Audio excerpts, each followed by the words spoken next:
A very good morning to all of you. The commerce academy का income tax class series में मैं आप लोगों का और एक बार स्वागत करता हूं, जहां पे आज अपन डिस्कस करेंगे taxation of dividend. Right, capital gain का कुछ क्लास बाकी था, एक घंटे का क्लास कुछ बाकी था। मैं कोशिश करता हूं जल्दी से जल्दी उसे डालने के लिए, क्योंकि लास्ट टाइम मैंने रिकॉर्ड किया था वो रिकॉर्ड ढंग से नहीं हो पाया, तो थोड़ा ऑडियो में थोड़ा प्रॉब्लम है। मैं उससे दोबारा रिकॉर्ड करके दूंगा आपको।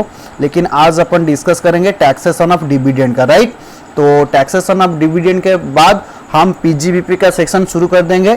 टैक्सेशन डिविडेंड में मैं कोशिश करता हूँ ये 1 घंटा का और 1.5 घंटा का आपका क्लासेस होने वाला है। उसके बाद अपन शुरू करेंगे पीजीबीपी। राइट, तो ये इंटरमीडिएट के लिए, दोनों इंटरमीडिएट के लिए बहुत इंपॉर्टेंट है। एमसीक्यू के from the point of view MCQ, ये सीएम इंटरमीडिएट के लिए बहुत इंपॉर्टेंट है ये वाला सेक्शन। राइट, तो यहाँ से छोटा प्रॉब्लम भी आपका आ सकता है, बाकी जो है आप वहां से कवर कर लेंगे। राइट, तो चलिए शुरुआत करते हैं।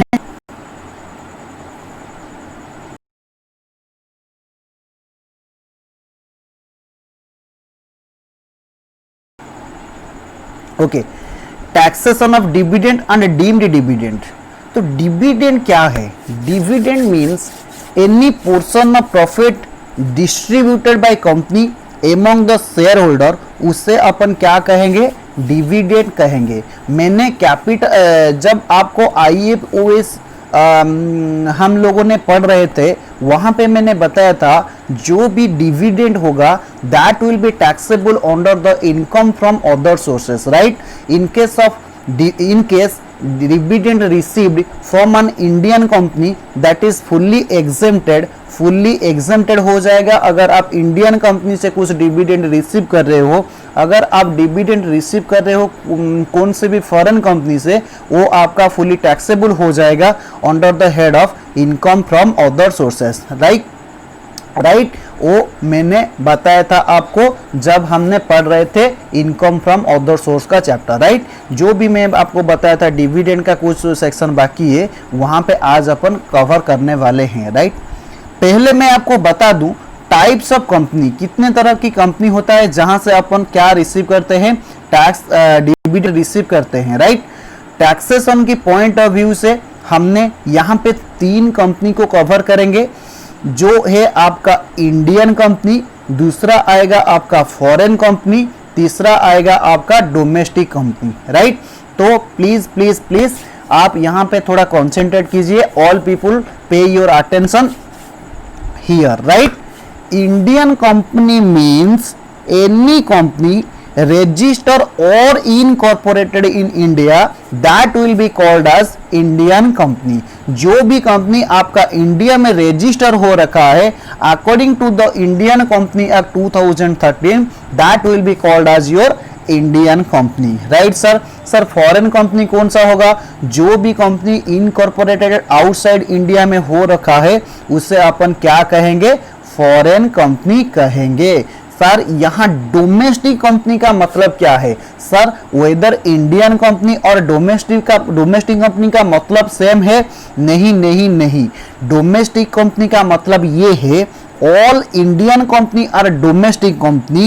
इन एडिशन टू दैट जो भी आपका फॉरेन कंपनी है उसे अपन डोमेस्टिक कंपनी कहेंगे। अगर क्या होगा? that foreign company prescribed arrangement of distribution of dividend। मैंने आपको क्या बताया? मैंने आपको ये बताया जो भी आपका इंडियन कंपनी होगा उसे अपन डोमेस्टिक कंपनी कहेंगे। फॉरेन कंपनी भी डोमेस्टिक कंपनी में इंक्लूडेड हो जाएगा अगर उस फॉरेन कंपनी ने क्या कर रहा है? प्रेस्क्राइब कर रहा है arrangement of distribution of dividend. Right, तो अभी तक हमने क्या पढ़ा? तीन तरह की कंपनी पढ़ा। एक था आपका इंडियन कंपनी जो कि इंडिया में इनकॉर्पोरेटेड हो रखा है, दूसरे में आ रहा था आपका फॉरेन कंपनी जो कि आउटसाइड इंडिया में इनकॉर्पोरेटेड हो रखा है, तीसरे आ रहा था आपका डोमेस्टिक कंपनी। डोमेस्टिक कंपनी में ऑल इंडियन कंपनी आ जाएगा। इन एडिशन टू दैट जो भी फॉरेन कंपनी जो डिस्ट्रीब्यूशन ऑफ डिविडेंड का मैनर प्रेस्क्राइब कर रहा है, अरेंजमेंट प्रेस्क्राइब कर रहा है, उससे अपन क्या कहेंगे, डोमेस्टिक कंपनी कहेंगे। All Indian company are domestic company, but all domestic company are not Indian company, right. चलिए, dividend from domestic company fully exempted under section 1034। 1034 ये बोलता है जो भी आप डिविडेंड रिसीव कर रहे हो from A domestic company that will be fully exempted. क्यों सर, डिविडेंड क्यों एग्जेम्प्टेड हो रहा है? यहाँ पे बता रखा है आपको 1038 में ये बात बता रखा है क्योंकि जो भी कंपनी डिविडेंड डिस्ट्रीब्यूशन करेगा वो कंपनी क्या करेगा, डिविडेंड के ऊपर CDT that is your corporate dividend task और DDT डिविडेंड डिस्ट्रीब्यूशन टैक्स वो कंपनी को पे करना पड़ेगा, right. Dividend from foreign company will be taxable. जो भी अपन फॉरेन कंपनी से डिविडेंड रिसीव करेंगे वो क्या हो जाएगा, आपका टैक्सेबल हो जाएगा, राइट राइट राइट।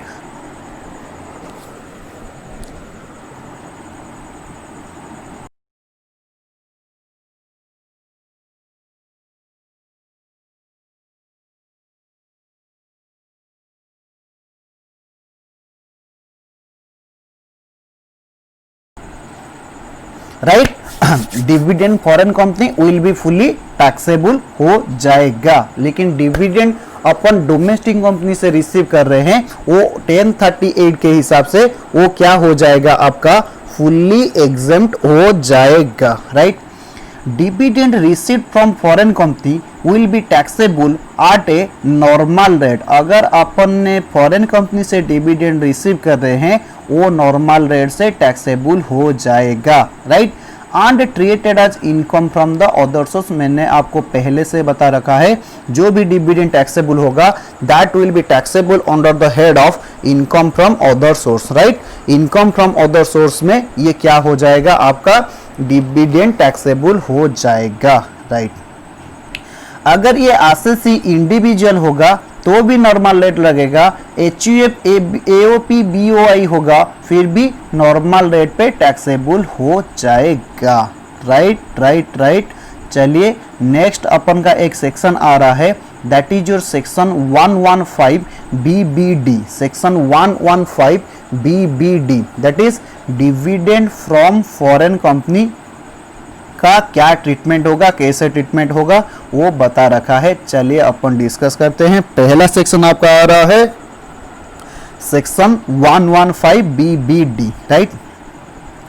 मान लीजिए कोई इंडियन कंपनी है, मान लीजिए कोई इंडियन कंपनी है, ये फॉरेन कंपनी से क्या कर रहा है, क्या कर रहा है, 26% और मोर इक्विटी शेयर होल्ड कर रहा है। यहाँ पे दो कंडीशन आ गया है, इंडियन कंपनी फॉरेन कंपनी से इक्विटी शेयर होल्ड कर रहा है and minimum amount is 26%, right. 26% और मोर इक्विटी शेयर होल्ड कर रहा है तो क्या होगा, ध्यान दीजिए।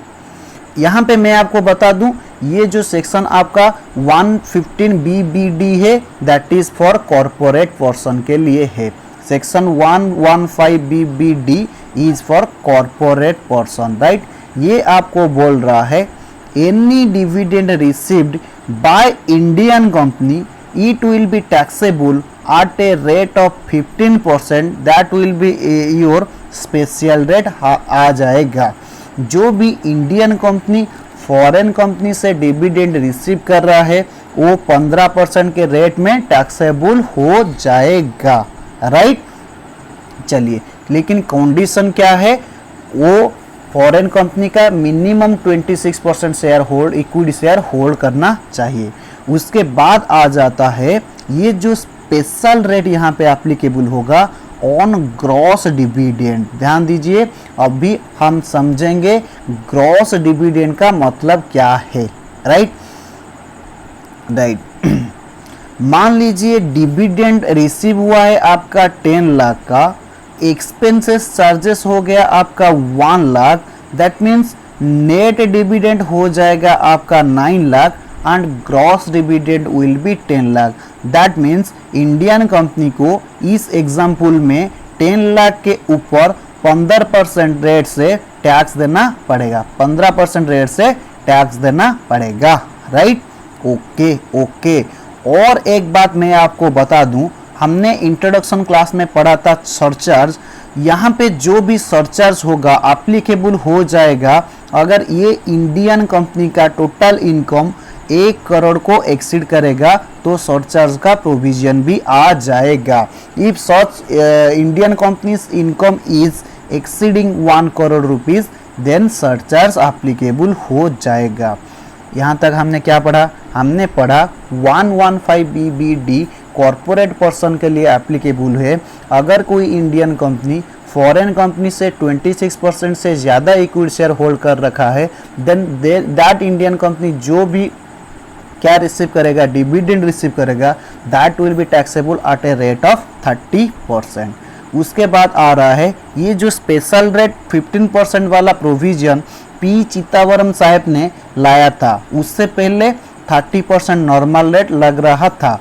जो भी इंडियन कंपनी आउटसाइड इंडिया में इन्वेस्ट करते हैं वो डिविडेंड इंडियन को नहीं लाते थे। आज it was tax at the rate of 30% on dividend. वो आउटसाइड इंडिया में सब्सिडरी कंपनी बना लेते थे एंड आउटसाइड इंडिया में फंड एक्यूमुलेट करते थे। जैसे कि पहले से ये क्या हो रहा था, डिविडेंड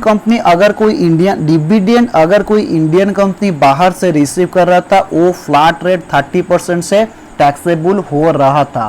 पी चिदम्बरम साहब ने ये मार्क किया जो भी इंडियन कंपनी डिविडेंड रिसीव कर रहे हैं वो instead of bringing such money to India वो क्या कर रहे हैं, आउटसाइड इंडिया में फंड एक्यूमुलेट कर रहे हैं, अपना सब्सिडरी कंपनी खोल रहे हैं, लेकिन वो डिविडेंड इंडिया को नहीं ला रहे थे। उसका ये एक वजह था क्योंकि फ्लैट 30% से वो टैक्सेबल हो रहा था। That's the reason the Indian company are not bringing the amount of dividend received from a foreign company into India। तो पी चिदम्बरम साहब ने ये बताया अगर आप इंडिया को लाएंगे तब हम क्या करेंगे, 15% से टैक्स लेंगे इंस्टेड ऑफ 30%। कंडीशन ये होना चाहिए आप उस कंपनी का इक्विटी शेयर में 26% से ज़्यादा इन्वेस्ट करना चाहिए। 115 BBD अभी तक कंप्लीट हो चुका है, अब तक कंप्लीट हो चुका है। उसके बाद और एक सेक्शन आ रहा है, मैं आपको बता दूं जो भी क्या कर रहे हैं तो चलिए मैं लास्ट में बताऊंगा। नेक्स्ट सेक्शन आ रहा है section 115O sub section 1 mark कीजिए, ये बहुत इंपॉर्टेंट सेक्शन है। 115O डोमेस्टिक कंपनी के ऊपर क्या होता है, एप्लीकेबल होता है। दैट मीन्स मान लीजिए कोई डोमेस्टिक कंपनी डिविडेंड डिक्लेयर कर रहा है, पे कर रहा है और डिस्ट्रीब्यूट कर रहा है, देन क्या होगा, व्हिच एवर इज अर्लियर होगा। मान लीजिए कोई डोमेस्टिक कंपनी है, अगर ये डिविडेंड डिक्लेयर कर रहा है, पे कर रहा है और डिस्ट्रीब्यूट कर रहा है, देन उसे क्या करना पड़ेगा, ये तीनों डेट से जो भी आपका अर्लियर होगा विदिन 14 डेज माफ कीजिएगा, विदिन 14 डेज क्या करना पड़ेगा, साल पे DDT और CDT डिविडेंड डिस्ट्रीब्यूशन टैक्स और corporate dividend distribution tax at the rate of 15% उसको क्या करना पड़ेगा, देना पड़ेगा, राइट। ये तो DDT तो 15% से देंगे, यहाँ पे सरचार्ज एप्लीकेबल हो जाएगा 12% रेट से, right.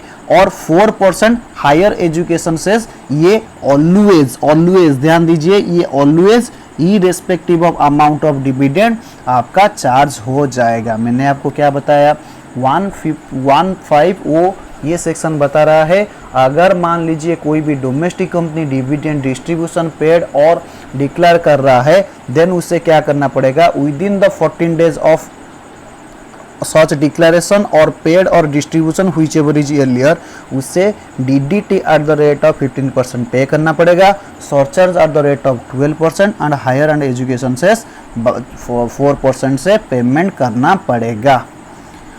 Company has to pay DDT even through company is not paying income tax due to unobserved loss or depreciation of earlier year। हम PGBP में पढ़ेंगे और एक चैप्टर पढ़ेंगे कैरी फॉरवर्ड और सेटअप, जहाँ पे ये बता रखा है अगर आपका प्रीवियस ईयर में कुछ अनऑब्जर्व डेप्रिसिएशन है और प्रीवियस ईयर का कुछ लॉस है तो वो कैरी फॉरवर्ड हो जाएगा। इवन इफ कंपनी को क्या करना नहीं पड़ रहा है, कंपनी का कोई भी प्रॉफिट नहीं है, कंपनी को कुछ भी इनकम टैक्स देने नहीं पड़ रहा है due to last year losses और last year unabsorbed depreciation and उस कंपनी ने डिविडेंड डिक्लेयर कर रहा है, तो उस कंपनी को CDT या DDT देना पड़ जाएगा। I hope you are getting to me. चलिए उसके बाद ये बोल रहा है, मान लीजिए dividend shall not allowed as deduction, ये डिविडेंड को डिडक्शन के हिसाब से नहीं मिलेगा। डिडक्शन मीन्स जो भी आपका PL अकाउंट है ना, PL अकाउंट में जो अपन क्या ले रहे हैं, डेबिट साइड में ले रहे हैं, उससे अपन क्या कहते हैं, डिडक्शन बोलते हैं। डिविडेंड को डिडक्शन के हिसाब से नहीं मिलेगा। DDT या CDT shall not be allowed as deduction, ये जो DDT और CDT होगा ये भी PL अकाउंट में डेबिट नहीं होगा। दैट मीन्स मैं सिंगल वर्ड में बताऊँ तो जो भी आपका डिविडेंड होगा एंड डिविडेंड डिस्ट्रीब्यूशन टैक्स होगा, that will be a portion of the profit, right. चलिए DDT का रेट कितना है सर, अपन अभी पढ़ा था, DDT का रेट है 15%, सरचार्ज का रेट है 12% एंड हायर एजुकेशन का रेट है 9%, राइट। ओके, यहाँ पे एक एग्जाम्पल दे रखा है मैंने।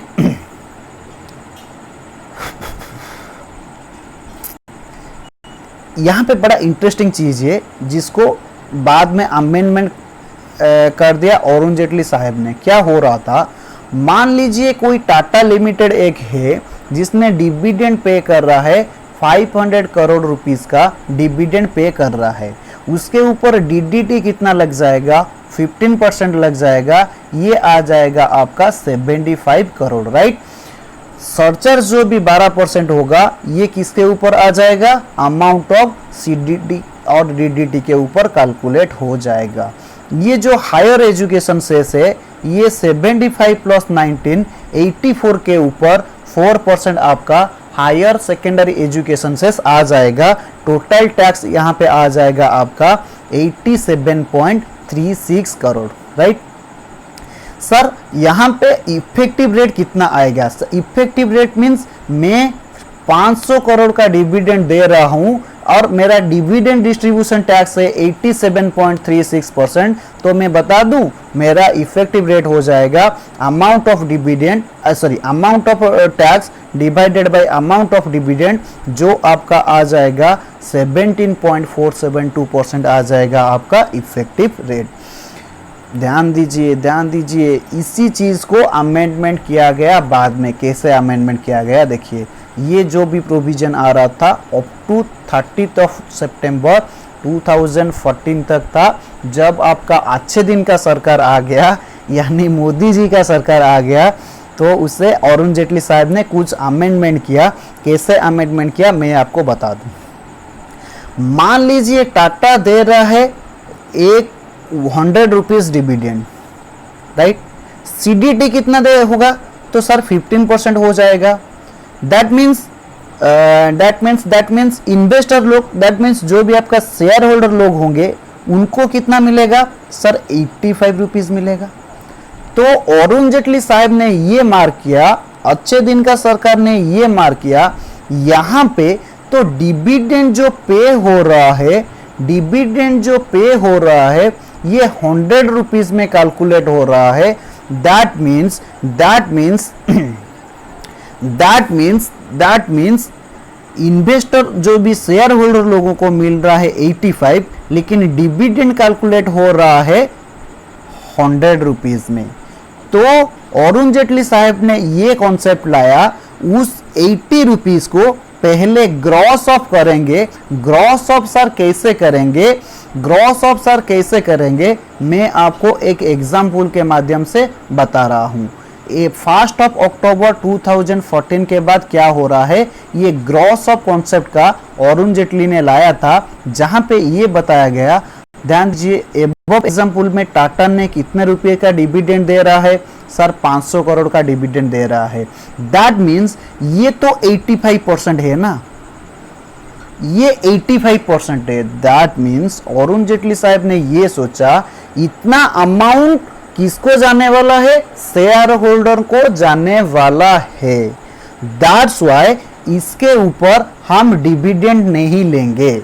हम डिविडेंड किसके ऊपर लेंगे, पहले उसे ग्रॉस अप करेंगे। कैसे ग्रॉस अप करेंगे, ये जो 500 करोड़ का रुपया है ये डिवाइड हो जाएगा 85% से। सर व्हाई 85%, क्योंकि इतना डिविडेंड टाटा ने प्रपोज कर रखा है, ये डिविडेंड शेयर होल्डर को जाना चाहिए। दैट मीन्स जो भी टैक्स पोर्शन होगा, सीडीटी होगा, डीडीटी होगा, उससे डिडक्ट करने के बाद ये 500 करोड़ रुपया किसको जाएगा, शेयर होल्डर के अकाउंट को जाएगा। तो अरुण जेटली साहब ने क्या बोला, उससे पहले हम ग्रॉस अप कर लेंगे, ये 500 करोड़ है 85% का, क्योंकि ये डायरेक्टली जाएगा शेयर होल्डर के पास, तो आपका ग्रॉस ऑफ अमाउंट आ जाएगा 500 करोड़। 500 करोड़ डिवाइडेड बाय 85%, ये आपका आ रहा है 588.235 करोड़, राइट। उसके ऊपर अपन क्या करेंगे, सीडीटी कैलकुलेट करेंगे 15%, जो आपका आ जाएगा 88.235%। ये कॉन्सेप्ट अरुण जेटली साहब ने लाया। क्या होगा, ग्रॉस डिविडेंड क्या हो जाएगा, 500 अमाउंट डिवाइडेड बाय 85 इंटू 100, ये आ जाएगा 588.235 ग्रॉस डिविडेंड। उसके ऊपर डीडीटी 15% लगेगा, जो भी डिविडेंड आएगा सरचार्ज 12% के ऊपर कैलकुलेट हम ऐड कर देंगे, एंड हायर एजुकेशन से 4% हो जाएगा। नेट डीडीटी आ जाएगा आपका 102.776, ये आ जाएगा आपका डीडीटी। तो यहाँ पे अच्छे दिन का सरकार ने क्या कर दिया, मैं आपको बता दूं, यहाँ पे इफेक्टिव रेट कितना हो गया। इफेक्टिव रेट का सर फॉर्मूला ये है, amount of tax divided by amount of dividend, जो आया आपका ये हो जाएगा इफेक्टिव रेट 20.555%। ये अरुण जेटली साहब के हिसाब से है, लेकिन जो हमारा इफेक्टिव रेट 1 अक्टूबर 2014 से पहले था, वो था आपका 17.472%। ओके, तो आज 1 अक्टूबर 2014 के बाद कोई भी कंपनी डिविडेंड डिक्लेयर कर रहा है, पहले हम उसे ग्रॉस अप करेंगे, उसके बाद डीडीटी एंड सरचार्ज कैलकुलेट करेंगे। अब तक हमने 2 सेक्शन कवर किया। पहले वाला था 115 बीबीडी, उसके बाद अपन ने कवर किया 115O कवर किया, उसका पहला सेक्शन कवर किया, राइट। चलिए, उसके बाद आ रहा है आपका deemed dividend, that is your section 2 clause 22 sub clause ई। यहाँ पे 5 सब क्लॉज है। सेक्शन 2 ये इंटरमीडिएट के लिए बहुत इंपॉर्टेंट है। सेक्शन 2 क्लॉज 22 में 5 सब क्लॉज है, A B C D E, right. मैं पहले आपको ई क्लॉज पढ़ा देता हूं, उसके बाद ए बी सी डी, ये तो छोटा छोटा सेक्शन है, अपन कवर कर लेंगे, राइट। ई बोल रहा है loan to director. Section 2 clause 22 है डीम्ड डिविडेंड का कॉन्सेप्ट। डीम्ड डिविडेंड मीन्स ऐसे कुछ डिविडेंड है जिसको हम क्या मान लेंगे, डीम्ड डिविडेंड। डिविडेंड ना होकर भी उसे डिविडेंड मान लिया जाएगा, राइट। अगर कोई कंपनी ने लोन दे रहा है डायरेक्टर लोगों को तो उसे डीम्ड डिविडेंड मान लिया जाएगा। डीडीडी का रेट हो जाएगा, नॉर्मल रेट है डीडीडी का 30%। मैं जो आपको बता रहा था 115 में, वो बता रहा था स्पेशल रेट 15% वाला मैं आपको बता रहा था। लेकिन डिविडेंड डिस्ट्रीब्यूशन टैक्स का अमाउंट है, कितना अमाउंट है 30%। नॉर्मल डिविडेंड रेट का अमाउंट है 30%। डिविडेंड के ऊपर टैक्स लग जाएगा।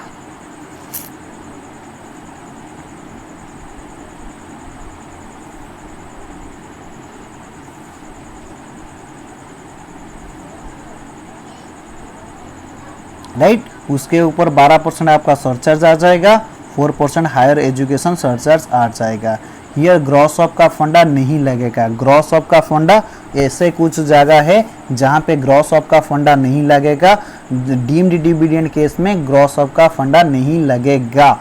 सेक्शन 2 क्लॉज 22 सब क्लॉज ई में ग्रॉस ऑफ का फंडा नहीं लगेगा। उसके बाद आ रहा है, ध्यान से देखिए, in all cases company required to pay CDT और डीडीटी। इफेक्टिव रेट आपका आ जाएगा 34.944%। सर ये कैसे आ गया? 30% है आपका डिविडेंड रेट, 30% के ऊपर 12%, और ये जो आएगा 30% प्लस 30% के ऊपर 12%, उससे मिलाकर 4% हायर एजुकेशन रेट, वो आपका इफेक्टिव रेट आ गया 34.944%। राइट।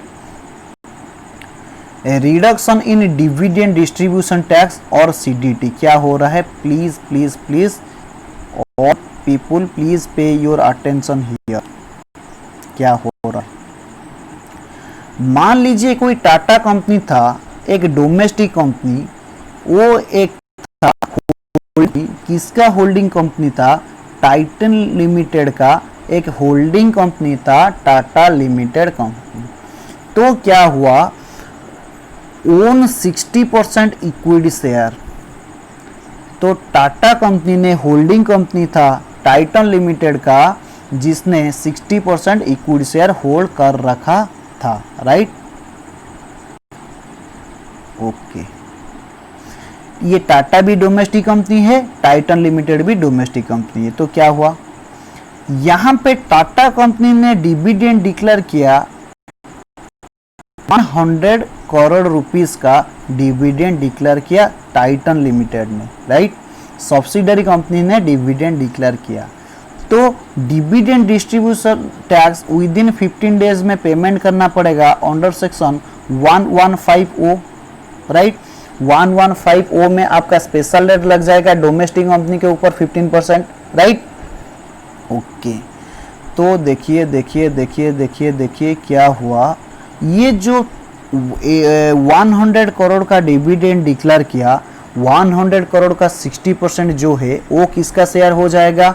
टाटा लिमिटेड कंपनी का शेयर हो जाएगा। यानी 60 करोड़ रुपीस टाटा लिमिटेड ने डिविडेंड रिसीव किया टाइटन लिमिटेड से। राइट, मान लीजिए टाटा कंपनी ने अभी डिविडेंड डिक्लेयर कर रहा है 150 करोड़ रुपीस की। राइट, टाटा कंपनी ने अब डिविडेंड डिक्लेयर कर रहा है 150 करोड़ रुपीस की। यहाँ पे क्या होगा, ध्यान दीजिए। जब टाटा कंपनी ने किससे डिविडेंड रिसीव किया? टाइटन कंपनी से रिसीव किया। तो ये 60 करोड़ रुपीस पीएल अकाउंट का डेबिट साइड में ले लिया होगा बाय डिविडेंड 60 करोड़ लेके। राइट, तो ये 60 करोड़ के ऊपर ऑलरेडी टाइटन कंपनी ने क्या कर रखा है? डिविडेंड पेमेंट कर रखा है।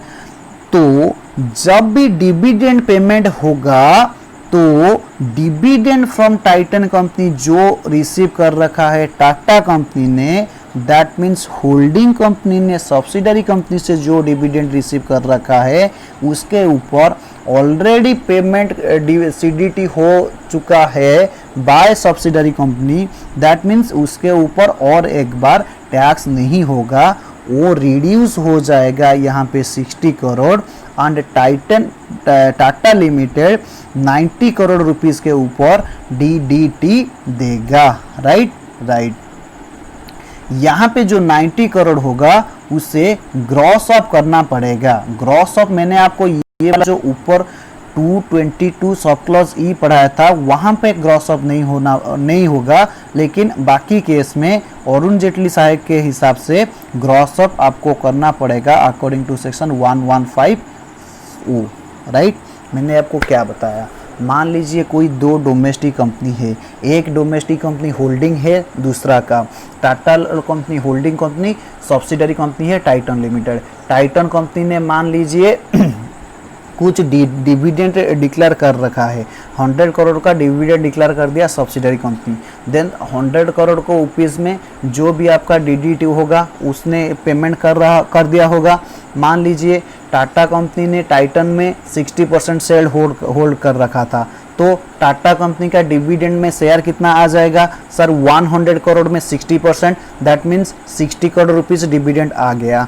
115 सबसेक्शन ओ 115 सेक्शन 115O ये बता रहा है, अगर कोई डोमेस्टिक होल्डिंग कंपनी ने सब्सिडरी डोमेस्टिक कंपनी से डिविडेंड रिसीव कर रहा है, जिसके ऊपर सब्सिडरी कंपनी ने ऑलरेडी सीडीटी या डीडीटी पेमेंट कर चुका है, वो क्या हो जाएगा, लेस हो जाएगा from the amount of dividend when such holding company declaring dividend, right. यहाँ पे टाटा कंपनी मान लीजिए 150 करोड़ का डिविडेंड डिक्लेयर कर रहा है, जो डिविडेंड वो रिसीव कर रखा था टाइटन कंपनी से वो लेस हो जाएगा, राइट। एग्जाम्पल यहाँ पे और एक क्वेश्चन आ रहा है, what if in the above question Tata limited पे ओनली 40 करोड़। मैं आपको क्या बताया, जो भी होल्डिंग कंपनी ने डिविडेंड पेमेंट कर रहा है वहाँ से अपन क्या लेस कर देंगे, जो डोमेस्टिक सब्सिडरी कंपनी से अपन ने अमाउंट रिसीव किया था, डिविडेंड रिसीव किया था। डोमेस्टिक से कितना रिसीव किया था, 60 रिसीव किया था। सर क्या अपन 60 बिल्कुल लेस कर देंगे, जी नहीं, अपन कितना लेस करेंगे, जितना हम डिविडेंड डिक्लेयर कर रहे हैं और जितना अमाउंट हमने डिविडेंड रिसीव कर रखा है सब्सिडरी से, व्हिच एवर इज लोअर होगा वो लेस हो जाएगा। इन करेंट केस मान लीजिए टाटा ने 40 करोड़ रुपया का डिविडेंड दे रहा है, देन डिविडेंड अमाउंट हो जाएगा 40 करोड़, वहाँ से अपन लेस कर देंगे dividend received from Titan limited, that is only 40 crore. Out of 60 crore upon less करेंगे 40 करोड़, क्योंकि ये कभी भी नेगेटिव नहीं आना चाहिए, राइट। तो अब टाटा कंपनी को कुछ भी डीडीटी या सीडीटी देना नहीं पड़ेगा। सर बाकी जो रिमेनिंग 20 करोड़ रुपीस रह गया, क्या वो कैरी फॉरवर्ड हो जाएगा, नहीं। इस ईयर में अपन ने जो सब्सिडरी से डिविडेंड रिसीव कर रहा है इस ईयर में एडजस्ट होगा, वो कैरी फॉरवर्ड नहीं हो पाएगा। मान लीजिए टाटा कंपनी ने अगले ईयर में डिविडेंड दे रहा है, तो वहाँ से ये रिमेनिंग 20 करोड़ को एडजस्ट नहीं कर पाएगा, राइट। मान लीजिए what if dividend declare by Titan limited is final dividend for final year 18-19 and in case of Tata limited interim dividend for financial year 1920, both event take place in previous year 1920। अपन मैं आपको बता दूं dividend दो तरह के होता है, एक है फाइनल डिविडेंड जो एजीएम में फाइनल होगा, अप्रूवल होगा शेयर होल्डर से, दूसरा वाला है आपका इंटरिम डिविडेंड जो कि during a year dividend board ने प्रपोज कर रखा है, उससे हम बोलेंगे इंटरिम डिविडेंड, राइट। यहाँ पे मान लीजिए टाइटन लिमिटेड ने फाइनल डिविडेंड दे दिया, लेकिन टाटा जो कंपनी है वो इंटरिम डिविडेंड दे रहा है, तो क्या सर फाइनल डिविडेंड को हम इंटरिम डिविडेंड से एडजस्ट कर पाएंगे? मैं आपको बता दूं, आप प्लीज़ लर्न कर दीजिए, ये बात को दिमाग में बैठा दीजिए। आपका जो भी क्या होगा डिविडेंड सब्सिडरी से रिसीव कर रहे हो ना, उतना ही हम लेस कर देंगे। इंटरिम है फाइनल है, उससे कुछ भी फर्क नहीं पड़ने वाला है। दैट मीन्स यहाँ पे Tata company eligible for reduction, वो डिडक्शन को अवेल कर सकता है जिसके ऊपर सब्सिडरी ने पहले से सीडीटी या डीडीटी पे कर चुका है। उसके बाद आ रहा है what if Titan limited is paying preference dividend and Tata limited is paying equity dividend. तो फिर भी इक्विटी प्रीफरेंस से कोई भी हमारा मतलब नहीं है, इंटरिम हो फाइनल हो कुछ भी मतलब नहीं है। हम होल्डिंग कंपनी सब्सिडरी कंपनी से होल्डिंग कंपनी अगर कुछ डिविडेंड रिसीव कर रहा है जिसके ऊपर सब्सिडरी कंपनी ने ऑलरेडी डिविडेंड डिस्ट्रीब्यूशन टैक्स पे कर चुका है तो उसका रिडक्शन हम ले जाएंगे, राइट। यहाँ पे सब्सिडरी कंपनी का मतलब क्या है मैं आपको बता दूं। मान लीजिए ए कंपनी है, बी ए कंपनी है। मान लीजिए ए अगर बी का 50% से ज़्यादा शेयर होल्ड करेगा तो बी कंपनी हो जाएगा आपका सब्सिडरी कंपनी, ए को अपन कहेंगे holding company. If equity share holding is greater than 50% of total equity holding then it is called subsidiary company. Example, मान लीजिए ये बड़ा इंटरेस्टिंग लिमिटेड बी का 100% होल्डिंग है, बी सी का 100% होल्डिंग है, सी डी का 100% होल्डिंग है, डी ई का 100% होल्डिंग है, right. That means A B का फादर है, बी सी का फादर है, सी डी का फादर है, डी ई का फादर है। मान लीजिए ई डिविडेंड दे रहा है 100 करोड़ का, डी दे रहा है डिविडेंड 250 करोड़ का, सी दे रहा है डिविडेंड 170 करोड़ का, बी दे रहा है डिविडेंड 200 करोड़ का एंड ए दे रहा है डिविडेंड 300 करोड़ का। सर क्या होगा हमें बता दीजिए। मैं आपको क्या बताया, सब्सिडरी से हम जो रिसीव करेंगे वो यहाँ पे डिडक्शन मिल जाएगा। दैट मीन्स सब्सिडरी से डी ने सब्सिडरी से कितना रिसीव किया 100 करोड़, डी ने कितना अब दे रहा है सर 250। दैट मीन्स डी को अभी 150 के ऊपर सीडीटी या डीडीटी देना पड़ेगा। यहाँ पे सर बी लिमिटेड 170 दे रहा है, सी लिमिटेड डिविडेंड दे रहा है 170। दैट मीन्स वो कितना रिसीव किया डी से सर 250 रिसीव किया। दैट मीन्स अपन कितना लेस करेंगे 170 ओनली लेस करेंगे, क्योंकि ऊपर मैंने आपको पढ़ाया था जितना हम डिविडेंड दे रहे हैं एंड जितना हम डिविडेंड सब्सिडरी से रिसीव कर रखा है व्हिच एवर इज लोअर होगा उससे अपन डिडक्शन ले लेंगे। यहाँ पे बी डिविडेंड दे रहा है 200 करोड़ का एंड बी सब्सिडरी से रिसीव किया है 170 करोड़ का।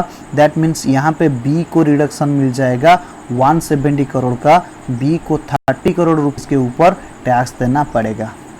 मान लीजिए ए अभी डिविडेंड दे रहा है 300 करोड़ का तो उससे 200 करोड़ का डिविडेंड रिडक्शन मिल जाएगा। I hope you are getting to me. यहाँ पे मैं बिल्कुल आपको दे रखा है, आप देख लेना। के बाद अपन चलते हैं नेक्स्ट स्लाइड को। मान लीजिए बीके लिमिटेड एक डोमेस्टिक कंपनी है, राइट। एक लिमिटेड और एक है बीके लिमिटेड। ए कंपनी भी डोमेस्टिक कंपनी है, ये होल्डिंग है बीके लिमिटेड का and BK limited subsidiary company है, राइट। बीके डिविडेंड ने मान लीजिए 100 करोड़ का डिविडेंड डिक्लेयर कर दिया, राइट, जिसमें एके का कितना परसेंट होल्डिंग है 60% होल्डिंग है। तो 100 करोड़ का 60% कितना आ जाएगा 60 करोड़ आ जाएगा। दैट मींस एके ने 60 करोड़ डिविडेंड रिसीव किया किससे सब्सिडरी कंपनी से। तो सब्सिडरी कंपनी क्या करेगा, अगर सब्सिडरी कंपनी डोमेस्टिक कंपनी है तो डिविडेंड पेमेंट और डिस्ट्रीब्यूशन और डिक्लेयर जो भी डेट होगा वहां से 14 डेज के अंदर डिविडेंड डिस्ट्रीब्यूशन टैक्स पेमेंट करना पड़ेगा, डिविडेंड डिस्ट्रीब्यूशन टैक्स पेमेंट करना पड़ेगा, राइट। चलिए उसके बाद यहाँ पे आ रहा है आपका, मान लीजिए कोई फॉरेन कंपनी है जो कि सोनी लिमिटेड है, वो फॉरेन कंपनी है, राइट, जहां पे एके लिमिटेड ने 55% इक्विटी शेयर होल्ड कर रखा है। याद आ रहा है, मैंने आपको कुछ पढ़ाया था सेक्शन 115 BD में, अगर डोमेस्टिक कंपनी है फॉरेन कंपनी से 26% से ज़्यादा शेयर इक्विटी शेयर होल्ड कर रखा है, तो फॉरेन कंपनी से जो भी डिविडेंड आएगा वो कितने में टैक्सेबल होगा? स्पेशल रेट 15% में टैक्सेबल होगा, राइट। मान लीजिए सोनी लिमिटेड ने 150 करोड़ रुपीस का डिविडेंड डिक्लेयर किया, तो सोनी लिमिटेड को तो डीडीटी देना नहीं पड़ेगा, क्योंकि सोनी लिमिटेड तो फॉरेन कंपनी है, तो डिविडेंड नहीं देना पड़ेगा डीडीटी। ओके, तो 150 करोड़ ने सोनी लिमिटेड ने डिविडेंड डिक्लेयर किया, एके लिमिटेड के पास कितना आएगा? सर 150 का 55% आ जाएगा, that is your 82.5 crore dividend receive किया। किसने रिसीव किया? एके डोमेस्टिक कंपनी ने रिसीव किया सोनी फॉरेन कंपनी से, राइट। ओके, उसके बाद क्या हुआ?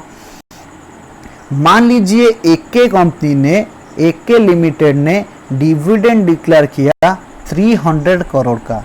सर क्या हमको तो पता है सब्सिडरी से जो डिविडेंड रिसीव कर रहे हैं वो तो अपन लेस कर देंगे, that is dividend from BK limited, तो 60 करोड़ रुपया लेस हो जाएगा।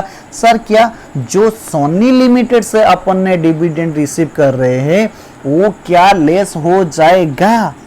जी हाँ, वो भी लेस हो जाएगा, क्योंकि ये वाला जो 82.5% है उसके ऊपर 115 BBD लग जाएगा, वो जो कि 15% से एके लिमिटेड को टैक्स पे करना पड़ेगा गवर्नमेंट को। तो ये 82.5 करोड़ के ऊपर में टैक्स पेमेंट हो गया है, तो वो भी लेस हो जाएगा। दैट मीन्स आपका नेट अमाउंट आ जाएगा 157.5 करोड़। उसके ऊपर अभी एके लिमिटेड को डीडी या सीडीटी देना पड़ेगा। सर क्या उससे भी अपन ग्रॉस अप करेंगे? जी हाँ, उससे भी अपन क्या करेंगे? ग्रॉस ऑफ करेंगे। Are you getting it? यहाँ पे मैंने लिखा है if domestic company is tax on dividend section 115 BBD, such domestic company is eligible for reduction of such amount of dividend received from a foreign company. Sir, why AK Limited hold 35% equity share holding in Sony Limited instead of 55% equity? फिर भी 11501 के हिसाब से reduction मिल जाएगा। Then provision section then provision of section 115 BBD तो लग जाएगा, क्योंकि BBD के हिसाब से 26% से ज़्यादा होना चाहिए। बट सेक्शन 115O में reduction of amount of dividend will not be allowed, because 115O के लिए सब्सिडरी कंपनी होना चाहिए। 115 तब लगेगा जब सब्सिडरी कंपनी होगा। सब्सिडरी कंपनी तब होगा जब किसने मेरे कंपनी में 50% से ज़्यादा शेयर होल्ड कर रखा है। तो यहाँ पे तो 35% लग जाएगा, क्योंकि 115 BBD लग जाएगा, क्योंकि 26% ज़्यादा से इक्विटी शेयर होल्ड कर रखा है। लेकिन 115O में नहीं मिलेगा, क्योंकि रिडक्शन से सब्सिडरी होना चाहिए। उसके बाद आपका आ रहा है सेक्शन 115(1)(a), जहाँ पे एक ये इंटरेस्टिंग वाला चीज़ है, प्लीज़ ध्यान दीजिए। छोटा सा सेक्शन है मगर थोड़ा इंपॉर्टेंट है। अच्छा, अभी तो आप लोगों को पता होगा पेंशन वाला स्कीम जो था अभी उठ गया है। सेक्शन 115(1)(a) में अपन पढ़ रहे हैं, मैं आपको पढ़ा रहा हूँ यहाँ पे, प्लीज़ ध्यान दीजिए। ओके, आपको पता रहा होगा अभी तो पेंशन गवर्नमेंट एम्प्लॉय को नहीं मिलने वाला है। तो गवर्नमेंट एम्प्लॉय लोगों को पेंशन पाने के लिए क्या करना पड़ेगा? जो भी आपका न्यू पेंशन स्कीम है गवर्नमेंट का, वहाँ पे आप लोगों को अमाउंट इन्वेस्ट करना पड़ेगा, जहाँ से रिटायरमेंट के बाद आपको क्या मिलेगा? पेंशन मिलेगा, राइट। मान लीजिए जो एनपीएस में इन्वेस्ट हो रहा है, एनपीएस एक ट्रस्ट है, राइट। एनपीएस एक ट्रस्ट है, राइट। सेंट्रल गवर्नमेंट का एक ट्रस्ट है, उसके पास जो भी अमाउंट जाता है वो ट्रस्ट क्या करता है, उसी अमाउंट को लेकर कहाँ पे भी इन्वेस्ट कर रहा है, राइट। जैसे कि मैंने आपको एग्जांपल दे रहा है, इन्वेस्ट कर दिया फंड एनटीपीसी में, एनटीपीसी ने डिविडेंड डिक्लेयर किया एंड एनपीएस ट्रस्ट ने डिविडेंड रिसीव किया, dividend received bye NPS trust, right. All income will be exempted under section 1044, section 10 clause 44 में ये बता रखा है अगर कोई ट्रस्ट डिविडेंड रिसीव कर रहा है तो ये फुल्ली एग्जेम्प्टेड हो जाएगा। यहाँ पे NTPC LTD is no need to pay CDT. NTPC को जो डिविडेंड ये दे रहा है किसको, एपीएस ट्रस्ट को, तो उसके ऊपर सीडीटी या डीडीटी नहीं पे करना पड़ेगा। दैट मीन्स यहाँ एनपीएस ट्रस्ट के लिए डिविडेंड इनकम तो एग्जेम्प्टेड हो जाएगा एंड एनटीपीसी भी सीडीटी देना नहीं पड़ेगा। 1151 AK Limited is paying dividend to NPS Trust for ₹20 crore. यहाँ पे एनटीपीसी तो गवर्नमेंट का होल्डिंग है, गवर्नमेंट कंपनी है, तो सीडीटी देने के लिए नहीं पड़ रहा है। व्हाट इफ AK लिमिटेड, मान लीजिए एनपीएस ने, कोई AK प्राइवेट लिमिटेड ने पैसा इन्वेस्ट कर रखा है, AK लिमिटेड से डिविडेंड मिल रहा है, then AK limited is required to pay CDT, being AK limited is a company, not a government company, right? But NPS trust के लिए ये डिविडेंड एग्जेम्प्टेड हो जाएगा अकॉर्डिंग टू सेक्शन 54। मैंने आपको क्या बताया, अगर जो भी ट्रस्ट है वो डिविडेंड रिसीव कर रहा है कोई भी गवर्नमेंट लिमिटेड कंपनी से, गवर्नमेंट कंपनी से, तो उसके ऊपर गवर्नमेंट कंपनी को सीडीटी देना नहीं पड़ेगा एंड एनपीएस ट्रस्ट के लिए वो भी डिविडेंड एग्जेम्प्ट हो जाएगा, राइट। 115 BBDA, 115 BBD हमने पढ़ा था, अपन अभी पढ़ेंगे 115 BBDA, जहाँ पे ये बता रखा है dividend introduce by P Chidambaram, अपने बताया था before 1997 there is no concept of DDT. All people please pay your attention, अपन अब पढ़ रहे हैं 115 BBDA, जहाँ पे हम ये पढ़ रहे हैं 1997 से पहले डीडीटी या सीडीटी का कुछ भी कॉन्सेप्ट नहीं था, जिससे पी चिदम्बरम साहब ने 1997 को लाया था, right.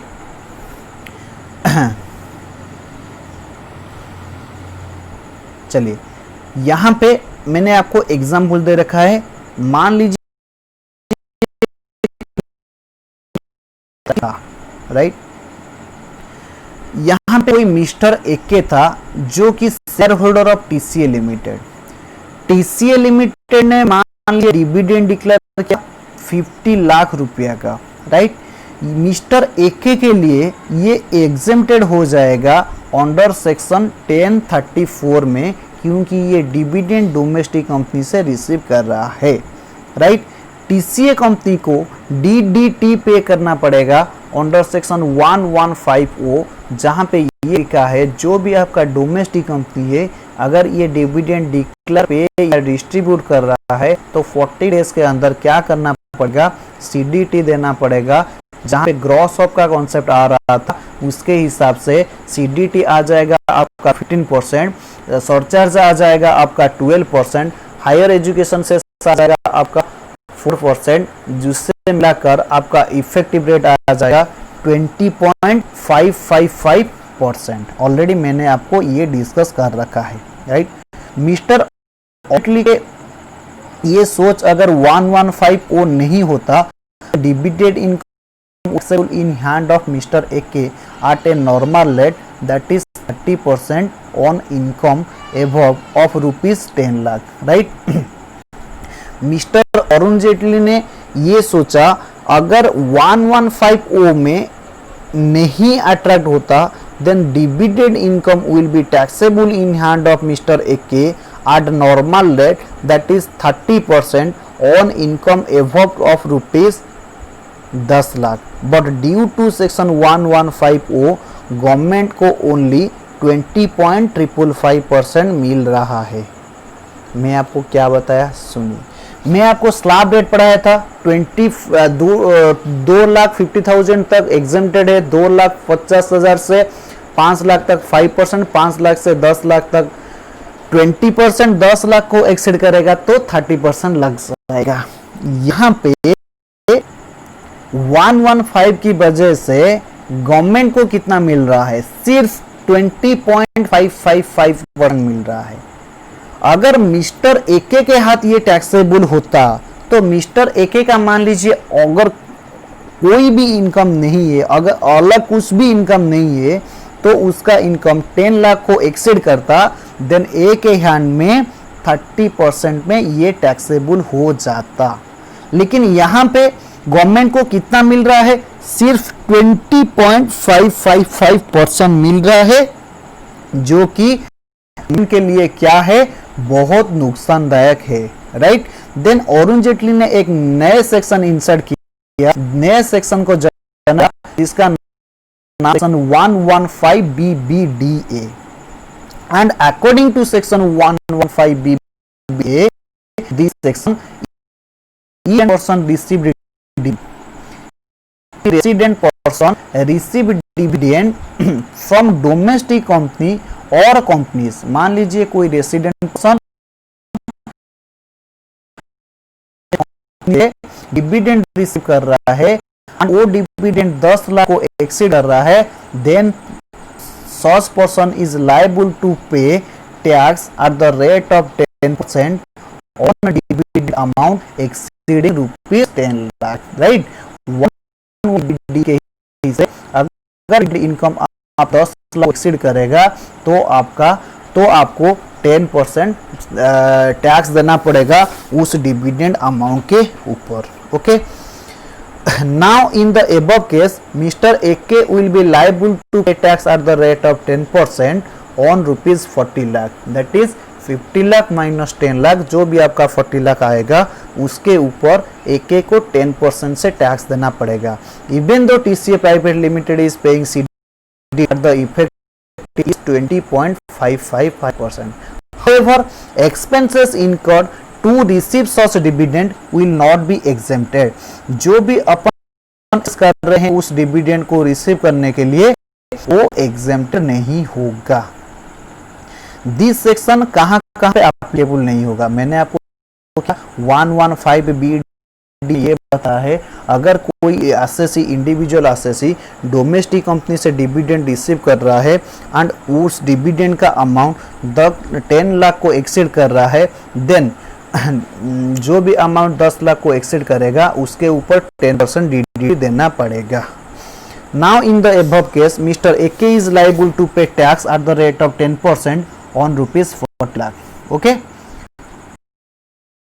Not applicable to NR, non-resident, domestic company, only individual, trust section जो कि 12A में ट्रस्ट है, एंड जो भी सेक्शन 23C से सेक्शन 10 क्लॉज 23C से कॉलेज इंस्टीट्यूशन वगैरह है, उन लोगों के ऊपर 115BBDA नहीं लगेगा, 115BBD नहीं, किसके ऊपर BBD नहीं लगेगा, एनआर के ऊपर, डोमेन के ऊपर नहीं लगेगा, ट्रस्ट के लिए ट्रस्ट के ऊपर नहीं लगेगा, एंड जो भी एजुकेशनल इंस्टीट्यूशन है उन लोगों के ऊपर नहीं लगेगा। Note, it will be applicable on foreign company provided that if company become resident due to POEM, that is place of establishment and management के हिसाब से मान लीजिए कोई फॉरेन कंपनी आपका रेसिडेंट बन रहा है तो उसके ऊपर भी ये लग जाएगा।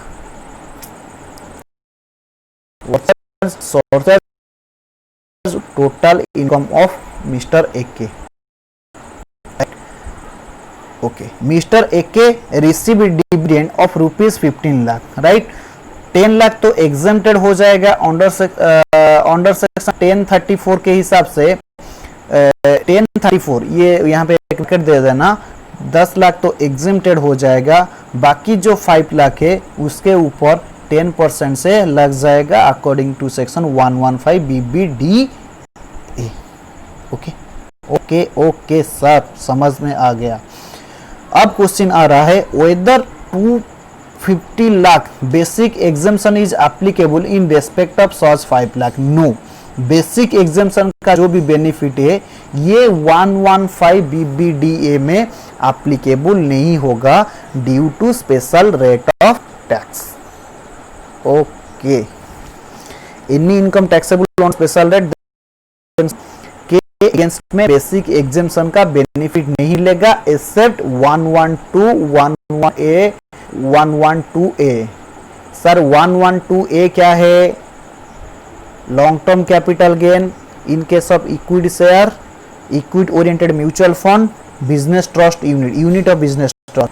111A सर क्या है? Short term capital on equity share, equity oriented mutual fund, business trust. 112 क्या है sir? Any listed security and JCB। Sir listed security equity share तो 112 कवर हो गया, 112 में क्या आएगा? प्रीफरेंस शेयर आ जाएगा। ओके सर, ठीक है। जो भी आपका स्पेशल रेट का इनकम होगा एग्जाम्पशन से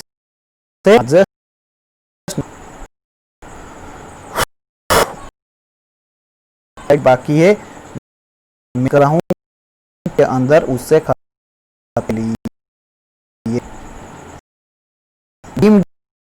का शुरू हो जाएगा, दैट इज सेक्शन 2 क्लॉज 22। वहां पे मैंने आपको बताया था 5 क्लॉज अपन डिस्कस करेंगे। पहले मैं डिस्कस करना चाहता हूं यहां पे E, sub clause, right. Sub clause E is applicable to closely held company. Sir closely held company का मतलब ये है अनलिमिटेड कंपनी, प्राइवेट कंपनी, उससे अपन क्या बोलेंगे? Closely held company.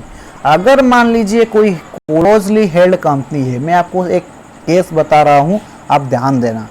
मान लीजिए कोई TCA प्राइवेट जहां पे मिस्टर AK का 6 लाख का शेयर होल्डिंग है एंड मिस्टर अनुष्का शर्मा का 6 क्या है शेयर होल्डिंग है, राइट। 50% शेयर होल्डिंग AK का है, 50% शेयर होल्डिंग AS का है, राइट। यहां पे क्या हो गया? बैलेंस जो भी शेयर कैपिटल है ये AK का है, अनुष्का का है, राइट। ओके ओके सर, क्या हुआ? आगे चलिए। मान लीजिए यहाँ पे TCA 12 लाख का डिविडेंड देने को कोशिश कर रहा है, तो क्या होगा? TCA के लिए ये क्या हो जाएगा? टैक्सेबल हो जाएगा। अकॉर्डिंग टू सेक्शन 115O के हिसाब से 15% का टैक्स देना पड़ेगा, CDT देना पड़ेगा। तो TCA प्राइवेट लिमिटेड ने ये सोचा हम डिविडेंड क्यों देते हैं, तो लोन क्यों नहीं ले लेते हैं? किससे? प्राइवेट कंपनी से, अनलिस्टेड कंपनी से। तो TCA लिमिटेड ने ये सोचा अगर हम डिविडेंड देंगे तो क्या होगा? CDT लग जाएगा, तो हम डिविडेंड ना देकर उससे लोन के रूप में ले जाएंगे। तब लॉ मेकर ने पकड़ लिया अगर कोई closely held of company loan दे रहा है टू इट्स डायरेक्टर दे रहा है, देन क्या हो जाएगा? उससे डिविडेंड ना होते हुए भी डीम्ड मान लिया जाएगा। डीम्ड मींस लीगली उसे डिविडेंड मान लिया जाएगा एंड अकॉर्डिंगली उसके ऊपर सीडी का प्रोविजन लग जाएगा, right. Company to share holder वो बता रहा है क्लोजली हेल्ड जो कि अनलिस्टेड कंपनी है, शेयर होल्डर को लोन या एडवांस दे रहा है तो उसके ऊपर क्या हो जाएगा? Of equity share holding. जो भी शेयर होल्डर को closely held of company that is unlisted company या प्राइवेट कंपनी लोन या एडवांस दे रहा है जो कि उस अनलिस्टेड कंपनी में 10% से ज्यादा इक्विटी शेयर होल्ड कर रखा है, it shall be deemed to be dividend under section 2 clause 20 to the extent accumulated. ध्यान दीजिए ये वाला होगा उतना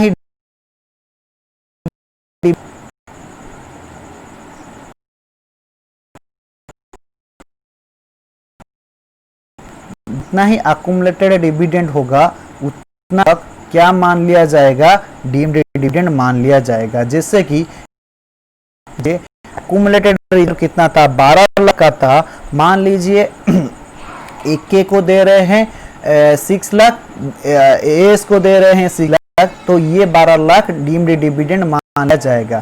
सर अगर ये 20 लाख का लोन दिया तो क्या होगा, अगर ये 20 लाख का लोन दिया 12 लाख तक उसे डीम्ड डिविडेंड मान लिया जाएगा। दैट मीन्स कंपनी के पास जितना ही अक्यूमुलेटेड रिजर्व सरप्लस होगा उतना तक उससे ऊपर 30% टैक्स लगेगा। स्पेशल रेट वाला विजन यहाँ नहीं है, यहाँ पे फ्लैट 30% से टैक्स लग जाएगा। Sir what if TCA private limited ने प्रोवाइड एक को लोन दे रहा है 7 लाख एंड तो क्या होगा, मिस्टर एक को लोन दे रहा है 7 लाख तो क्या होगा, तो ए के लिए 7 lakh that means to the extent क्या एक्यूमुलेटेड प्रॉफिट तो 12 लाख था, उसी 7 लाख को हम क्या मान लेंगे, डीम्ड डिविडेंड मान लेंगे। अगर ये 7 लाख डिविडेंड दे रहे हैं तो to the extent accumulated profit था 12 लाख, तो 12 लाख को हम मान लेंगे डिविडेंड मान लेंगे, जिसके ऊपर डीडीटी 30% लग जाएगा। Okay, what is company providing loan and advance to any person, right. मान लीजिए उस कंपनी ने कुछ पर्सन को लोन दे रहा है, दैट मीन्स एनी कंपनी और एओपी और बीओआई और फार्म को लोन दे रहा है, such shareholder having substantial interest, that means मान लीजिए टीसीए प्राइवेट लिमिटेड ने मिस्टर ए के शेयर होल्डर था जिसके पास 10% से ज्यादा इक्विटी शेयर होल्डिंग था, मान लीजिए ए के पास 50% शेयर होल्डिंग था जो कि 10% से ज्यादा है, एंड मिस्टर ए के कोई फार्म में पर है जिसको टीसीए प्राइवेट लिमिटेड ने लोन दे रहा है, तो उससे भी अपन क्या मान लेंगे, डीम्ड डिविडेंड मान लेंगे। Okay, answer according to section 2 clause 22 sub clause E is applicable हो जाएगा। Substantial interest means having more than 20% equity share in such concern. अगर कोई फार्म में मिस्टर एके का 20% से ज्यादा शेयर होल्डिंग है, PSR प्रॉफिट शेयरिंग रेशियो है, देन उससे मान लिया जाएगा मिस्टर एके का उसी फार्म में क्या है, सब्सटेंशियल इंटरेस्ट है एंड वो टैक्सेबल हो जाएगा, उससे डीम्ड डिविडेंड मान लिया जाएगा एंड उसके ऊपर 30% लग जाएगा। सेक्शन 22 क्लॉज 20 के TCA private limited grant any person for the benefit of such share holder. मान लीजिए कोई शेयर होल्डर का बेनिफिट के लिए अगर हम लोन दे रहे हैं तो वो भी क्या हो जाएगा, वहां पे सेक्शन 2 क्लॉज 22 सब क्लॉज ही एप्लीकेबल हो जाएगा।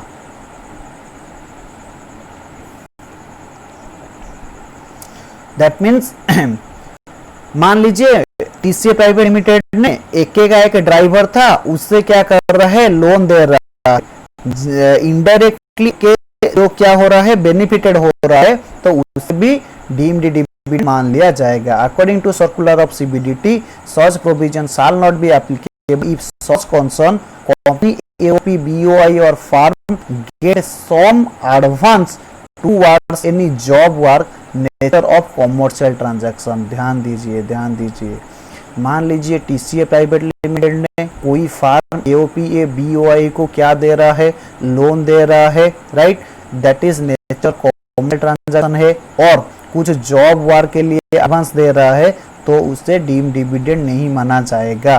फॉर एन एग्जांपल, मैंने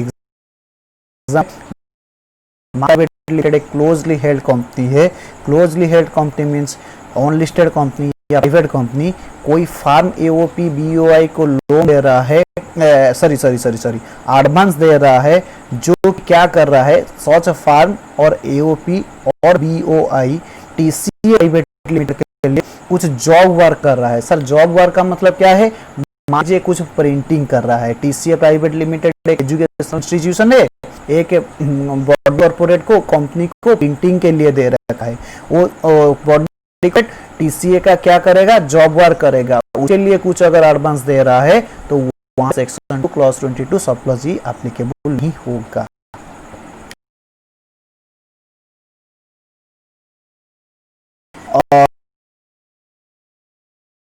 क्लॉज ई बाकी जो 4 क्लॉज है उसमें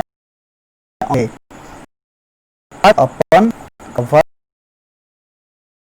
ये वाला कीजिए, यहां पे देख लीजिए 22E applicable to closely held company, मगर ये जो ABCD है ये applicable to all company, right. 2E के केस में 115O एप्लीकेबल हो जाएगा जहां पे 30% फ्लैट रेट में पेमेंट करना पड़ेगा, लेकिन उस केस में सेक्शन 115 एप्लीकेबल हो जाएगा। इन दिस केस ये जो ABCD सबसेक्शन है एंड कंपनी को 15% से टैक्स देना पड़ेगा, right. In hand of share holder 22 सब ई वाला जो आएगा वो फुल्ली एग्जेम्प्टेड हो जाएगा, right. In hand of share holder that will be fully exempted, 34 section के हिसाब से ये एग्जेम्प्टेड हो जाएगा। शेयर होल्डर ये तो एग्जेम्प्टेड हो जाएगा ABCD क्लॉज में जो इनकम आएगा, राइट। सब्जेक्ट टू 115BBDA, यहाँ पे थोड़ा गौर करना। 115BBDA ये बोल रहा अगर डिविडेंड का अमाउंट 10 लाख को एक्सीड करेगा, देन जितना अमाउंट 10 लाख को एक्सीड करेगा उसके ऊपर उस इंडिविजुअल को 10% रेट में क्या करना पड़ेगा, टैक्स देना पड़ेगा। यहाँ पे एक वर्ड यूज हुआ था एक्यूमुलेटेड, सब क्लॉज ई में हमने ये देखा जितना तक टू द एक्सटेंट आपका अक्यूमुलेटेड प्रॉफिट होगा उतना तक हम क्या मान लेंगे, डीप डिविडेंड लेंगे। लेकिन section 1 sub clause A B sub clause C में ये अक्यूमुलेटेड प्रॉफिट है या नहीं है उससे कुछ मतलब नहीं होगा, लोन मान लिया जाएगा, राइट। ओके,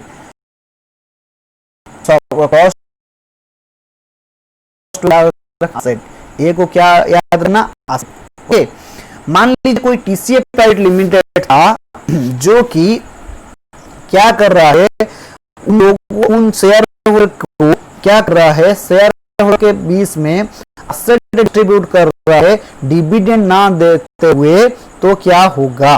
देखिए टीसीए प्राइवेट लिमिटेड ने शेयर होल्डर लोगों को डिविडेंड डिस्ट्रीब्यूट कर दिया, सॉरी एसेट डिस्ट्रीब्यूट कर दिया, जिसमें क्या था, यहाँ पे रिजर्व एंड सरप्लस था 7 लाख का, बोनस शेयर था 2 लाख, शेयर कैपिटल 14 लाख का था, लाइबिलिटी 4 लाख का था। और एक बार बता दूं, टीसीए प्राइवेट लिमिटेड का ये बैलेंस शीट है जहां शेयर कैपिटल है 14 lakh, bonus share including share capital में बोनस शेयर है 2 लाख का, रिजर्व एंड सरप्लस है 7 लाख का, लाइबिलिटी है 4 लाख का, यहाँ पे एसेट साइड में 25 लाख का एसेट है, right.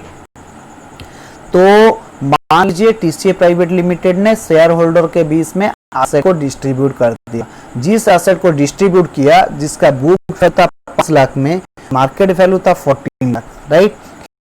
9 lakh will be accumulated profit उधर कैपिटलाइज और नॉट, ध्यान दीजिए 9 ये डिफरेंस वाला 9 लाख नहीं, यहाँ पे रिजर्व एंड सरप्लस 7 लाख है, बोनस ऑलरेडी हमने 2 लाख का दे दिया है, दैट मींस 2 लाख का प्रॉफिट ये कैपिटलाइज्ड हो गया। बोनस तो हम रिजर्व एंड सरप्लस में दे रहे हैं ना, पड़ा होगा जो भी बोनस मिलेगा वो out of reserve and surplus में सरप्लस से होगा। रिजर्व एंड सरप्लस में अब भी पड़ा है 7 लाख, बोनस दे दिया 2 लाख, दैट मींस 9 लाख क्या हो गया, कैपिटलाइज हो गया। Any asset of the company among the shareholder to the extent accumulated profit whether capitalized or not, capitalized हो या ना हो उससे कुछ भी फर्क नहीं पड़ने वाला है, shall be treated as profit था आपका 9 लाख का अक्यूमुलेटेड प्रॉफिट था, आपने एसेट डिस्ट्रीब्यूटेड कर दिया 14 लाख का, fair market value,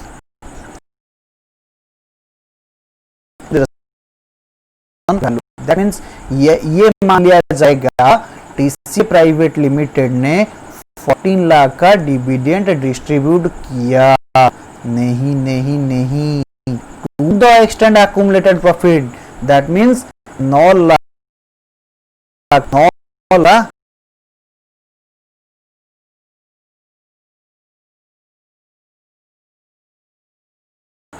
take into consideration at the fair market value. Consider the above example.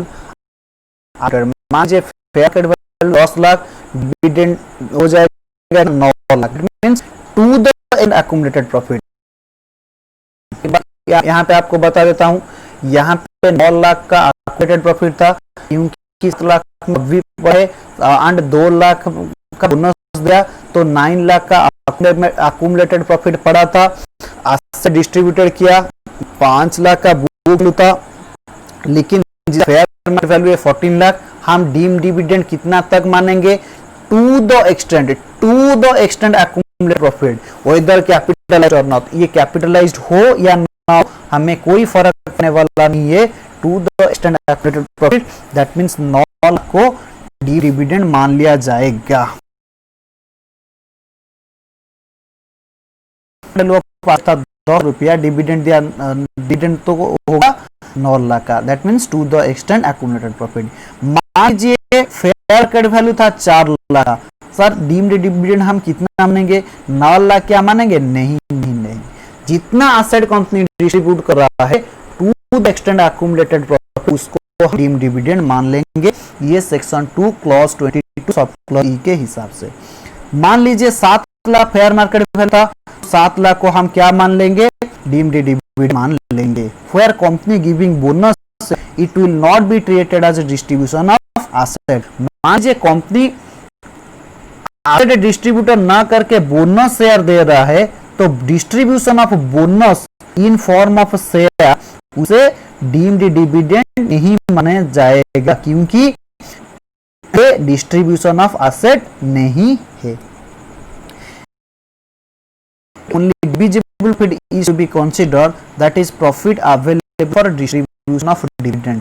मान लीजिए अगर यहाँ पे कोई आपका अलग प्रॉफिट होगा, कैपिटल प्रॉफिट होगा, तो उससे डीम्ड प्रॉफिट, उससे accumulated प्रॉफिट नहीं माना जाएगा।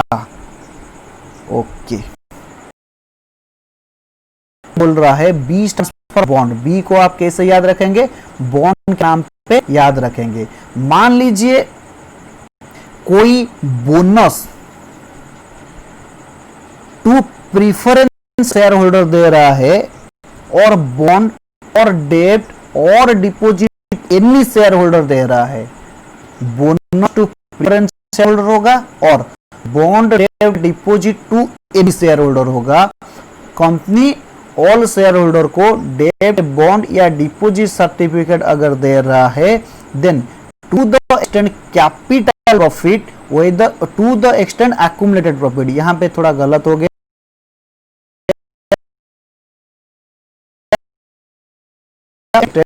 accumulated profit whether capitalized or not, to the extent accumulated profit whether capitalized or not, उससे क्या मान लिया जाएगा? डीम्ड डिविडेंड मान लिया जाएगा। मैंने आपको क्या बताया? डी से याद रखेंगे बोनस या बॉन्ड। बोनस अगर प्रीफरेंस शेयर होल्डर को दे रहे हो, और बॉन्ड डिपॉजिट डेब्ट अगर आप equity share to any share holder को दे रहे हो, तो उस क्या मान लिया जाएगा? कैपिटल प्रॉफिट मान लिया। Close down of company, right. और 2 स्लाइड है, 5 मिनट लगेगा, प्लीज पेशेंस रखें, ये डिविडेंड वाला चैप्टर खत्म हो जाएगा। सी को आप याद रखें, close down of business means अगर कोई कंपनी लिक्विडेट हो जाता है, वहां से अगर कोई डिस्ट्रीब्यूशन ऑफ का हो रहा है एमंग द शेयर होल्डर, इसे अपन क्या मान लेंगे? डीम्ड डिविडेंड मान लेंगे। To the extent accumulated profit whether capitalized और कैपिटलाइज हो या ना हो, तो उसे अपन मान लेंगे डीम्ड डिविडेंड मान लेंगे। A stands for distribution of asset, B stands for bonus to share और bond deposit to share holder. तो to the extent accumulated profit capitalized और नॉट, उससे अपन डीम्ड डिविडेंड लेंगे।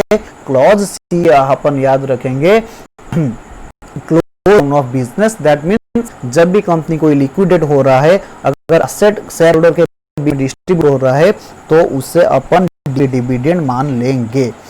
डी को शेयर कैपिटल वैल्यू डिक्रीज हो रहा है। सर डिक्रीज कैसे होगा?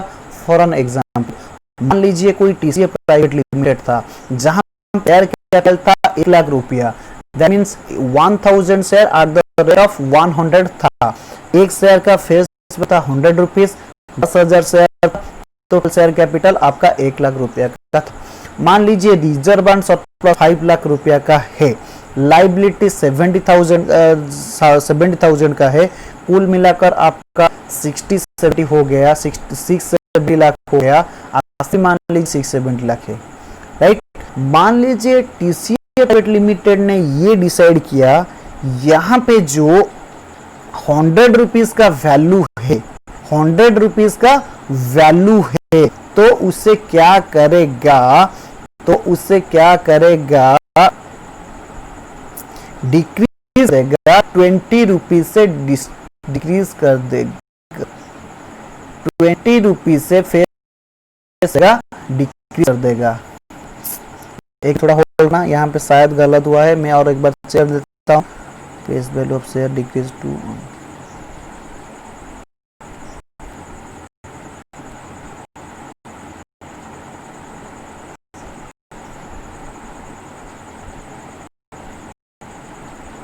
यहाँ पे 20 होगा।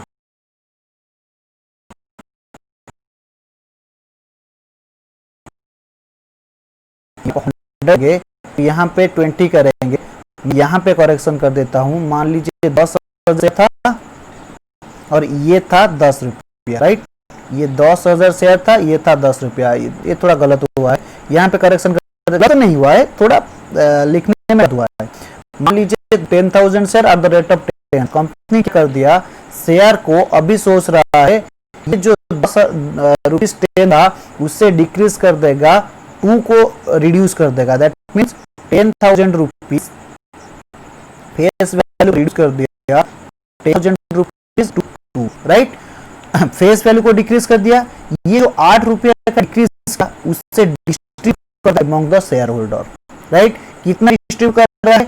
10,000 शेयर था, 8 रुपया को डिस्ट्रीब्यूट कर दिया। It shall be treated as deemed dividend to the extent accumulated profit whether capitalized और नॉट। डी को आप कैसे याद रखेंगे? Decrease in capital. मान लीजिए कंपनी कोई अपन शेयर का फेस वैल्यू को रिड्यूस करके उससे बांट रहा है शेयर होल्डर के बीच में, उससे डीम्ड डिविडेंड मान लिया जाएगा to the extent accumulated profit whether capitalized और नॉट।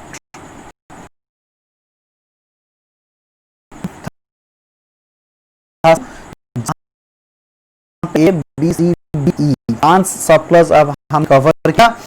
ई में था लोन टू डायरेक्ट और शेयर होल्डर, जिस शेयर होल्डर का एक क्लोज लिमिटेड कंपनी में 20% से ज्यादा शेयर होल्डिंग है, सॉरी 10% से ज्यादा शेयर होल्डिंग है, उससे लोन दे रहा है, तो वो अमाउंट को डिविडेंड मान लिया जाएगा। ए स्टैंड्स फॉर आस्था था, B stands for bonus to preference share holder था, और बॉन्ड डिपॉजिट डेब्ट टू एनी शेयर होल्डर था। C stands for close of business, D for decreasing. Dividend का डीम्ड डिविडेंड को एक्सक्लूड कौन होगा? अगर loan given ordinary course of business, that is substantial part of business का ये काम है लोन ना, तो वो डीम्ड डिविडेंड में कवर नहीं होगा। दो डॉलर है मिस्टर ए के एंड मिस्टर के, रिजर्व 12 लाख रुपए, मान लीजिए लोन टू ए के दे दिया 5 लाख रुपया, डीम्ड डिविडेंड ये 5 लाख रुपया हो गया, राइट।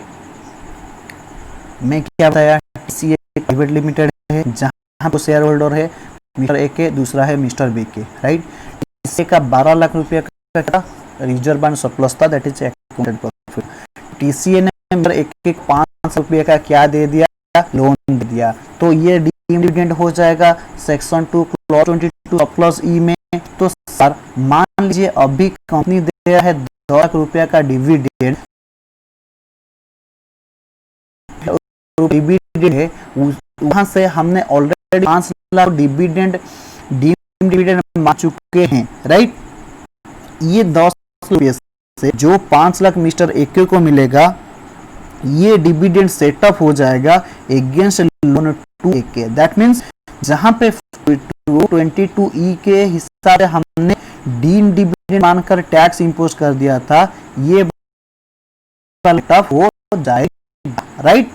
रिमेनिंग जो 5 लाख है वो मिस्टर बीके को गया, तो सो इन दिस के 5 लाख ओनली साल बी डिविडेंड, क्योंकि ये वाला पार्ट तो ऑलरेडी हमने डिविडेंड मान रखा है। तो company is required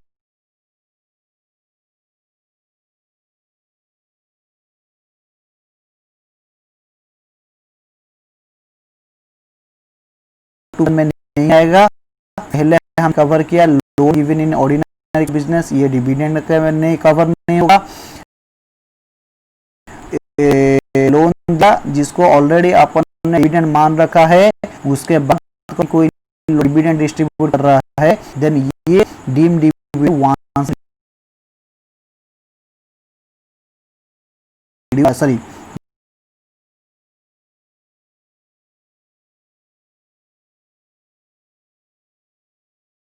distribute of old company resulting company among share holder of demerge company. Demerge company का मैंने आपको बताया था। मान लीजिए कोई कंपनी है टीसीए प्राइवेट लिमिटेड, जहां पे 2 सेगमेंट है, एक है एजुकेशन सेगमेंट, 2 है प्रिंटिंग सेगमेंट।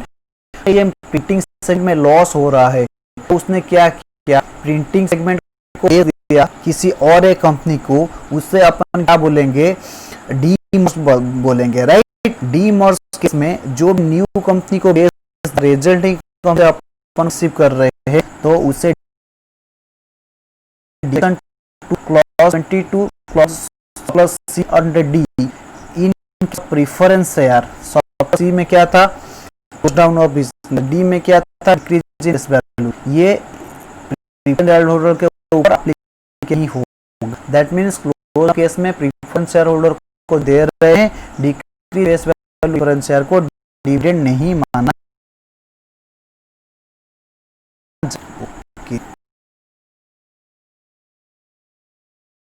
आपका खत्म हो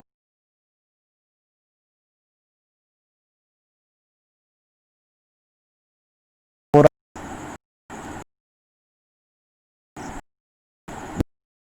है, तो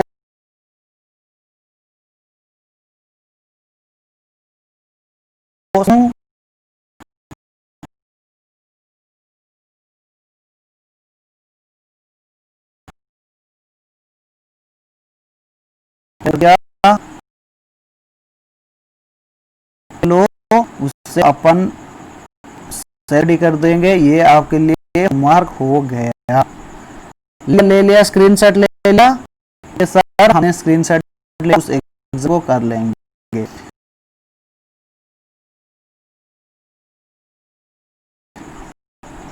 ले लिया स्क्रीनशॉट ले लिया। जी हाँ सर, अपने ये स्क्रीनशॉट भी ले लिया, उससे होमवर्क में आपने दे दिया।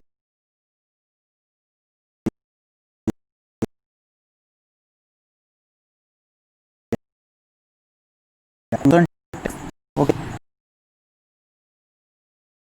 सर, जा गया, आप रिवाइज करेंगे। Okay bye Tata.